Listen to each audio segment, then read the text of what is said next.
అందరికీ నమస్కారం. నేను క్రాంతి బార్లపూడి, ముద్రగడ పద్మనాభం గారి అమ్మాయిని. పిఠాపురంలో పవన్ కళ్యాణ్ గారిని ఓడించడానికి వైసీపీ నాయకులు ఎన్ని చేయాలో అని చేస్తున్నారు. ముఖ్యంగా నిన్న మా నాన్నగారు ఒక బాధాకరమైన ఛాలెంజ్ చేశారు. పవన్ కళ్యాణ్ గారిని ఓడించి పిఠాపురం నుండి తరిమేయకపోతే ఆయన పేరు ముద్రగడ పద్మనాభం రెడ్డిగా మార్చుకుంటారట. ఈ కాన్సెప్ట్ ఏంటో నాకు అసలు అర్థం కాలేదు. ఆయన ప్రకటన ముద్రగడ అభిమానులకు సైతం నచ్చలేదు. వంగా గీత గారిని గెలిపించడానికి కష్టపడవచ్చు, కానీ పవన్ కళ్యాణ్ గారిని మరియు ఆయన అభిమానుల్ని కించపరిచేలా కామెంట్స్ ఉండకూడదు. మా నాన్నగారిని కేవలం పవన్ కళ్యాణ్ గారిని తిట్టడం కోసమే జగన్మోహన్ రెడ్డి గారు వాడుతున్నారు. ఈ ఎన్నికల తర్వాత ఆయనను ఎటు కాకుండా వదిలేయడం పక్కా. ఈ విషయంలో నేను మా నాన్నగారిని పూర్తిగా వ్యతిరేకిస్తున్నాను. నేను పవన్ కళ్యాణ్ గారి గెలుపు కోసం నా వంతు కృషి నేను చేస్తాను. నమస్కారం. నిన్న రోజున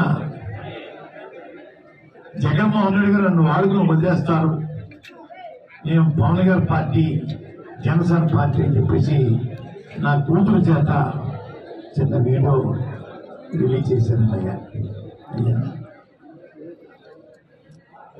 నా కూతురు నా ప్రాపర్టీ కాదండి, పెళ్ళి అవనంత వరకు నా ప్రాపర్టీ, పెళ్ళి అయిన తర్వాత అంతవరకు ప్రాపర్టీ. అయ్యా కొడుకైతే సొంత పార్టీ, తండ్రి ఆధ్వర్యంలో కొడుకు తప్పు చేస్తే తండ్రికి చెత్త, కానీ నా కూతురు చేత పెళ్ళైన అమ్మాయి వాళ్ళ ప్రాపర్టీ చేత నా మీద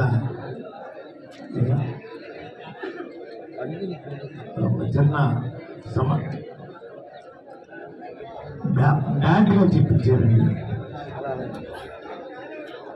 ఎంత బ్యాడ్గా చెప్పినా జగన్ గారు సేవకుడిగా ఉంటాను, అది తిరగలేదు. ఎవరు బెదిరించినా కూడా ఎదుర్కోను. పార్టీలో చేరాను, పక్క చూపు చూడడం నాకు చేత కాదు.